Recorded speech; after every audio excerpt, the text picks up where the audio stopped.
Azərbaycan Respublikasının Prezidenti İlham Əliyev Özbəkistanın Milli İnformasiya Agentliyinə geniş müsahibə verib. Dövlət başçısı müsahibəsində rəsmi Bakı ilə Daşkənd arasında müttəfiqlik səviyyəsinə yüksələn əlaqələrin hazırki vəziyyətini, rekord həddə çatan iqtisadi ticari göstəriciləri və regional geosiyasətdə baş verən tarixi dönüşü şərh edib. Prezident Əliyev iki ölkə arasındakı iqtisadi əməkdaşlığın sürətli dinamikasını konkret rəqəmlərlə açıqlayıb. Bildirilib ki, Azərbaycanla Özbəkistan arasında ticarət dövriyyəsi 2025-ci ildə əvvəlki ilə müqayisədə 3 dəfə çoxarılaraq 795 milyon dollar təşkil edib. Artım tendensiyası isə davam edir. 2026-cı ilin yanvar-may aylarında ticarət dövriyyəsi ötən ilin müvafiq dövrü ilə müqayisədə daha 33% artaraq 144 milyon dollara yüksəlib. Dövlət başçısı iqtisadi inteqrasiyanın digər mühüm göstəricilərinə də diqqət yetirib.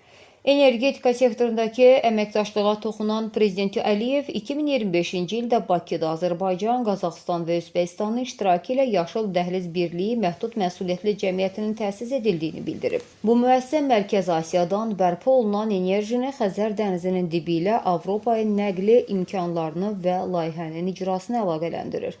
Mədəni-humanitar əlaqələrin önəmini vurğulayan dövlət başçısı Özbəkistanın təşəbbüsü ilə işğaldan azad edilmiş Füzuli şəhərində inşa edilən Mirzə Uluqbəy adlı orta məktəbi qardaşlığın parlaq nümunəsi adlandırıb və buna görə Özbəkistan xalqına təşəkkür edib. Həmçinin regional əlaqələr çərçivəsində Bakı, Daşkənd, Şuşa, Xivə, Füzuli, Gülüstan da daxil olmaqla 10 şəhərin qardaşlaşdığını, yaxın vaxtlarda isə Naxçıvan və Ürgənc arasında analoji münasibətlərin qurulacağını rəsmən elan edib. Media və QHT forumlarının praktik nəticəsi olaraq isə 2026-cı ildə ilk dəfə QHT-lər üçün birgə qrant müsabiqəsi elan olunub. Müsahibənin ən diqqət çəkən məqamı Azərbaycanın Mərkəzi Asiya regionu ilə institusional inteqrasiyası barədə olub.